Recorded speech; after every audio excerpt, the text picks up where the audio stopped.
నమస్తే. Welcome to hit TV. నేను మీ మాధురి. ఈరోజు మనతో పాటు ఉన్నారు శివరుద్ర గురూజీ. నమస్తే గురూజీ. నమస్కారం అమ్మ, చెప్పండి. గురూజీ, మనకి శివరాత్రి రోజు అందరికీ గుడికి వెళ్ళి పూజ చేసుకునే అవకాశం ఉండదు. కొంతమంది ఇంట్లోనే ఉండి పూజ చేసుకోవాలి అనుకుంటారు. అభిషేకం అనేది గుడికి వెళ్ళే చేసుకోవాలా? ఇంట్లో చేసుకుంటే ఎలాంటి నియమాలతో చేసుకోవాలి అంటారు? అంటే ముఖ్యమైన ప్రశ్న అని చెప్పవచ్చు. ఎలా అంటే అమ్మా, చాలామంది గుడికి వెళ్ళరు, ఇంట్లోనే పూజలు పురస్కారాలు చేసుకుంటారు. నియమాలు అనేది ఉపవాసం చేయడానికి గుడికి వెళ్తారు. శివరాత్రి రోజు చూడండి మీరు, అది 5 గంటలకో 4 గంటలకో అంటే మధ్యాహ్నం తర్వాత బయలుదేరుతుంటారు కొంతమంది. అంటే వారి యొక్క ఓపికని బట్టి అమ్మ. అందుకంటే ఉపవాసాలు ఈ రోజుల్లో కొంచెం క్లిష్టమే. ఎందుకంటే షుగర్ పేషెంట్లు ఉన్నారు, కొన్ని ఆలోచన రీత్యా అనారోగ్య పరిస్థితుల్లో ఉన్నారు. కాబట్టి ఇంట్లో ఉన్న వాళ్ళు ఏం చేసుకోవాలి, గుడిలోకి ఉన్న వాళ్ళు ఏం చేస్తారంటే అమ్మ, ఇంట్లోనే పూజ చేసుకోవడం ముఖ్యమైనది. శివరాత్రి రోజు మిగతా రోజుల్లో కూడా అమ్మ, మన కడపలో ఉన్న గుడి ఆ యొక్క చిత్రపటాలు, అక్కడున్న చిన్న చిన్న వివరణ ఇష్టంగా చేసుకొని, కొంతమంది శివుడి యొక్క శివలింగం కూడా ఉంటుంది కొందరు ఇంట్లలో, వాళ్ళు అభిషేకాలు చేసుకుంటారు. అలా చేసుకోవడం చాలా వివరణ. కుదరలేని సమక్షంలో పొద్దంతా వెళ్ళిన నీవు సాయంత్రం వస్తావు కదా ఇంటికి, 6 7 ఇంటికి రాక తప్పదు కదమ్మా. పుణ్యం రావాలంటే అమ్మ ఆ రోజు శివపురాణం గుడిలో వెళ్ళి వినాలి. ఇది చాలా శాస్త్రం. అలా వినడం వల్ల ఏమవుతుందంటే అమ్మ, ఆ శివపురాణం ఎవరైతే వింటారో వాళ్ళకి 7 జన్మల పుణ్యం కలుగుతుందమ్మా. ఎలా కలుగుతుందంటే, శివపురాణంలోనే రాసి ఉంది. కుబేరుడు తెలుసుగా మీ అందరికీ. ఆయన గారు ఒక జన్మల్లో వచ్చేసమ్మా వ్యసనపరుడు, స్త్రీలోభుడు, కామానికి సంబంధించిన వ్యక్తి, రాక్షసి. అలాంటి వ్యక్తి మరణం అంటే ఆయనని రాజ్య బహిష్కరణ చేసినప్పుడు ఆయన గారు ఆకలితో అలమటించి ఒక గుడి దగ్గరికి ప్రసాదం పెడతారేమో, ఆకలి అవుతుంది కదా అని పోయినప్పుడు ఆఖరి క్షణాల్లో అక్కడ శివపురాణం చెప్తూ ఉంటారు. ఆ శివపురాణం అంత అయిపోయినాకనే ఆయనకు ప్రసాదం పెడతారని చెప్తారు. ఆ శివపురాణం మొత్తం వినేసమ్మ ప్రసాదం తినే సమయానికి చనిపోతాడు ఆయన.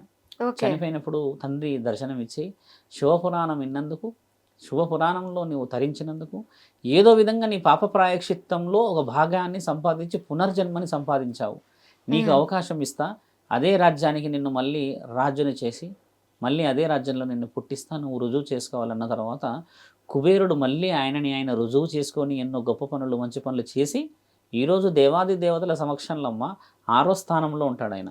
అంటే బాగా పూజించబడతాడు. అలా గొప్ప నిర్ణయాలు రాయించబడి మనకు రుజువు చేయబడిన గ్రంథాలు మనవి.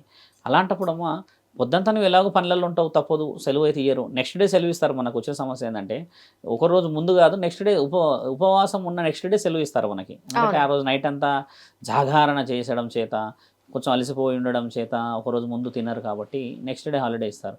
మన వాళ్ళంతా ఏంటంటమ్మా, శివపురాణం, శివుడి యొక్క కళ్యాణం మన దగ్గర నుంచి ఒక కొబ్బరికాయ, ఒక 2 అగరబత్తులు, హారతి కర్పూరం, పసుపు, కుంకుమ ఇవన్నీ తీసుకొని వెళ్ళి గుడిలో కూర్చొని తండ్రికి మనం ఇచ్చే మర్యాద ఒకటి. తర్వాత పురోహితులు అయితే కళ్యాణం గురించి చెప్తారమ్మా. మనం ముఖ్యంగా స్త్రీలు చేయాల్సింది ఏంటంటే, ఇంట్లో ఆ రోజు ఖచ్చితంగా 5 మంది నుంచి, నీ ఇష్టం ఎంతమందికైనా అమ్మా, నువ్వు 100 ఇచ్చుకో 200 ఇచ్చుకో, కానీ ఖచ్చితంగా ముత్తైదు వాయనం ఇవ్వాలి తల్లి ఆ రోజు. ఇది శివుడికి మనం ఇచ్చే గొప్ప గౌరీ మర్యాద. ఎందుకంటే ప్రతి ఆడబిడ్డ యొక్క నిజమైన కళ సౌభాగ్యం. కాళ్ళకి పసుపు రాసుకొని, తలంటు పోసుకొని, పట్టు చీర కట్టుకొని, నెత్తిలో నిండుగా పువ్వులు పెట్టుకొని, ఎంత ధైర్యంగా నాకంటూ ఒక ఇల్లు, నాకంటూ ఒక సంసారం ఇచ్చావు తండ్రి అని చెప్పి ఎంతో ఇష్టంగా ఆ శివరాత్రి రోజు ఈవిడ పెళ్లి జరిగినంత ఆనందపడాలి. ఇది మహాశివరాత్రి యొక్క ప్రత్యేకత తల్లి. ఎందుకంటే మనకి ఈ ప్రాణాన్ని, ఈ దేహాన్ని, తర్వాత ఈ ఆత్మని ఇచ్చిన మహానీయుడి రోజు మనందరం ఆయన ఆహ్వానం ఎలా పలకాలి తెలుసా తల్లి? పార్వతీ పరమేశ్వరులు ఇద్దరు ఇంటికి వచ్చేలా పలకాలంటే మన దగ్గర గౌరీ వ్రతం చాలా ముఖ్యమైనది. తండ్రి తల్లిని ఎప్పుడు అర్ధనారీశ్వరుడు వదిలిపెట్టి రాడు. ఇలాంటి విషయంలో మనం చేయాల్సిందంటే అమ్మ, పసుపు కొమ్మ పెట్టి, పసుపు కాళ్ళకి రాసి, మన దగ్గర ఉన్న పండు పలహారం ఇచ్చి ఒక్కబెట్టి తమలపాకుల్లో పెట్టించే వాయనమే మన దగ్గర ఉంటుంది. ఇచ్చుకుంటిమమ్మ పుచ్చుకుంటిమమ్మ అన్న వాయనమే మన దగ్గర నడుస్తూ వస్తుంది. ఆ రోజు చాలా తక్కువ శాతంగా చూస్తాం మనం ఇయర్, ఎందుకంటే ఎవరి హడావిడిలో వాళ్ళు ఉంటారు. మెయిన్ హడావిడి ఉంటారమ్మా, ఈ ఓపిక ఉండదు ఇక చేయడానికి. అలా కాకుండా అమ్మా, నీ ఓపికని పరీక్షించే తరుణంలో నీవు ఒక 5 మంది నుంచి మినిమం 11 నుంచి 100, 108 మందికి కూడా ఇచ్చే తరుణాలు ఉన్నాయి. నేను సుమారు 60-70 మందికి ఇంట్లో నా భార్య ద్వారా ఇప్పిస్తానమాట. ఎందుకంటే నేను ఒక 1-2 ఇయర్స్ నుంచి చేయట్లేదు మేము. అంతకు ముందుకున్న పరిస్థితుల్లో ఎక్కువ చేసేవాళ్ళం. ఆ రోజు ఏంటంటే అమ్మ మీరు ఒక్కసారి మేము పసుపు కుంకుమ ఇస్తున్నాము, పసుపు బొట్టు ఇస్తున్నాము అని ఒక్క ప్రకటన ఇచ్చి చూడమ్మా, ఎంతమంది మీ ఇంటికి వాళ్తారో చూడండి. ఆ రోజు ఖచ్చితంగా వస్తారు ప్రతి ఆడవాళ్ళు, ఓపిక లేకున్నా వచ్చేస్తారమ్మా. ఎందుకంటే వాయినం వాళ్ళ ఇంట్లో చేసుకోవడానికి కొంచెం బరువు అవుతుందేమో, కానీ ఎక్కడైనా ఇస్తున్నారంటే మాత్రం పుణ్యం ఖచ్చితంగా వస్తారమ్మా. కాబట్టి ఏంటంటే మనము అందరము 11 మంది 12 మందిని పిలిస్తే రావాలని రూల్ లేదు ఇక్కడ. మినిమం 5 మంది, 5 మంది నుంచి మొదలు పెడతామ్మా. నువ్వు కూడా ఆమె తర్వాత ఆమెతో పాటే వాళ్ళ ఇంటికి వెళ్ళినా పుణ్యమే. ఇక్కడ పెట్టేసేసి మనం పెద్ద హారతి పళ్ళాలు పట్టేసి దీపాలు చేయాల్సిన అవసరం లేదు. ఒక డజన్ అట్టి పనులు తెచ్చుకొని, ఒక 10-11 తమలపాకులు తెచ్చుకొని, పసుపు రాసుకొని పెట్టుకున్న ఆ వాయనం కూడా నిజమైన వాయనమే. మన శాస్త్రంలో ఉన్న బంగారు తాలికి విలువ లేదు, కానీ పసుపు కొమ్మకు విలువ ఉంది కదా. మరి ఇంత గొప్పది మన దగ్గర. ఆ గొప్పతనాన్ని చాలా చిన్నగా చూపించేశారు దేవాది దేవతలు. నువ్వు గొప్పగా చేసి బంగారు పళ్ళంలో వెండి పళ్ళంలో ఎవరు ఆశించలేరు. అది చేయడం చాలా ముఖ్యమైనది తల్లి. అలా చేయడం చేత ఏమవుతుందంటమ్మా, గౌరీమాతకి మర్యాద ఇచ్చినట్టు, పరమేశ్వరుడికి మర్యాద ఇచ్చినట్టు. పురుషులు ముఖ్యంగా చేయాల్సిందల్లా ఏంటంటే, ఉద్యోగం అయితే చేయక తప్పదు. ఇప్పుడు వాళ్ళందరూ షటిల్లు క్యారమ్స్ ఆడడం పక్కన పెట్టి పురాణానికి సంబంధించిన శివపురాణం కథలింటే ఎంత బాగుంటుందమ్మా. మనసు ఏదో విధంగా దైవాధీనంలోనే ఉండాలి. నువ్వు అసలు జాగరణ చేయడానికి గల అర్థం తెలీదు. జాగరణలో ఉంటారు మనలు. జాగరణలు ఎందుకు ఉంటారంటే అమ్మా, తండ్రి మళ్ళీ వస్తాడేమో భవతి భిక్షాందేహి అని ఉంటారు. ఇది నియమం. మళ్ళీ వచ్చేస్తాడేమో, ఏ టైంలో వస్తాడో తెలియదు ఆయన. కాబట్టి తండ్రి మనకిచ్చిన మహా తరుణం అది, ఎదురు చూడాలమ్మా.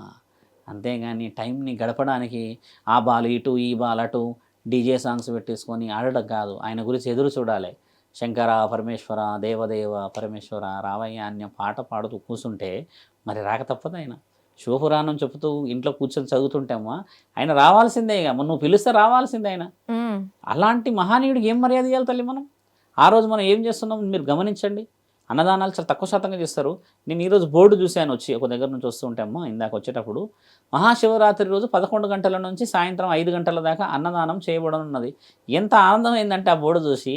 అన్నదానం శివరాత్రి రోజు చాలా తక్కువ శాతంగా రిజిస్టర్గా ఉంటాయి, చేయరు ఎక్కువ శాతంగా. కానీ ఆ రోజు అన్నదానం చేయడం చాలా పవిత్రమైనదమ్మా.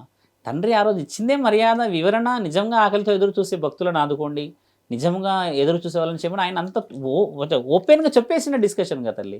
కాబట్టి మీరు అన్నది ఏంటంటమ్మా, చేయలేము అనుకున్న వాళ్ళు ఇంట్లో ఏ పూజ చేసినా, నియమ నిబంధనలను పాటించినా, తండ్రి ఎలా పాటించావు, ఎంత గొప్పగా చేసావని ఆలోచించాడు. అంతఃకరణ శుద్ధితో మనస్సాక్షితో చేసావా లేదా, అది చేయలేమా అమ్మ. సాయంత్రం వచ్చి పురాణం వినలేమా 1 గంట 2 గంటలు. శివ కళ్యాణం రాత్రే కదా జరిగేది, మరి పొద్దునైతే జరగదు కదా. ఆ కళ్యాణం అంతా విని అందరం మనంటూ ఉన్న సహాయం చేసి వాయినం ఇచ్చుకుంటే ఎంత పుణ్యం తల్లి. ఇప్పుడు చెప్పుకోవడానికే మనకు ఎంతో వినసొంపుగా ఉంటే చేస్తే ఎంత పుణ్యం వస్తుంది తల్లి. అది చాలా ముఖ్యమైనదమ్మా. పండగ రోజు ఉన్న వాతావరణం మళ్ళీ రాదు కదా. అదమ్మా మీరు చెప్పిన వివరణ. హిట్ టీవీ యాప్, ఇందులో short news, live news, entertainment shows, movies, digital magazines తో పాటు మీ జిల్లా వార్తలను కూడా ఫ్రీగా చూడొచ్చు. అంతేకాదు కేజీ నుంచి పీజీ వరకు విద్యార్థులకు స్కాలర్షిప్ కూడా అందిస్తున్నాం. ప్రతి వారం 10 మందికి లక్కీ డ్రా ద్వారా ఒక్కొక్కరికి 10,000 రూపాయలు అందిస్తున్నాం. ఇంకెందుకు ఆలస్యం, వెంటనే హిట్ టీవీ యాప్ ని డౌన్లోడ్ చేసుకుని ఫ్రీగా ఎంటర్టైన్మెంట్ పొందండి. Hit TV app. Hit TV app. Please download hit TV app. Hit TV app ని ఫ్రీగా డౌన్లోడ్ చేసుకొని ఎంజాయ్ చేయండి. మీకు నచ్చిన ఎంటర్టైన్మెంట్ కోసం హిట్ టీవీ యాప్ ని ఫ్రీగా డౌన్లోడ్ చేసుకొని ఎంజాయ్ చేయండి. హిట్ టీవీ యాప్ ని డౌన్లోడ్ చేసుకుని ఆస్వాదించండి, ఆశీర్వదించండి. ఇంతమంది సెలబ్రిటీలు హిట్ టీవీ యాప్ ని డౌన్లోడ్ చేసుకోండి అని చెప్తున్నారంటే ఎంత మంచి యాప్ ఆలోచించండి. అమెరికా అమెరికా అమెరికా అమెరికాలో చదవాలనుకునే వాళ్ళకి విశ్వసనీయమైన పేరు మన శౌర్య కన్సల్టెన్సీ. UK లో 1 year masters. UK లో 1 year masters. 2 years work permit up to 5 years visa. Contact Saurya Consultancy. Contact 89851 89851.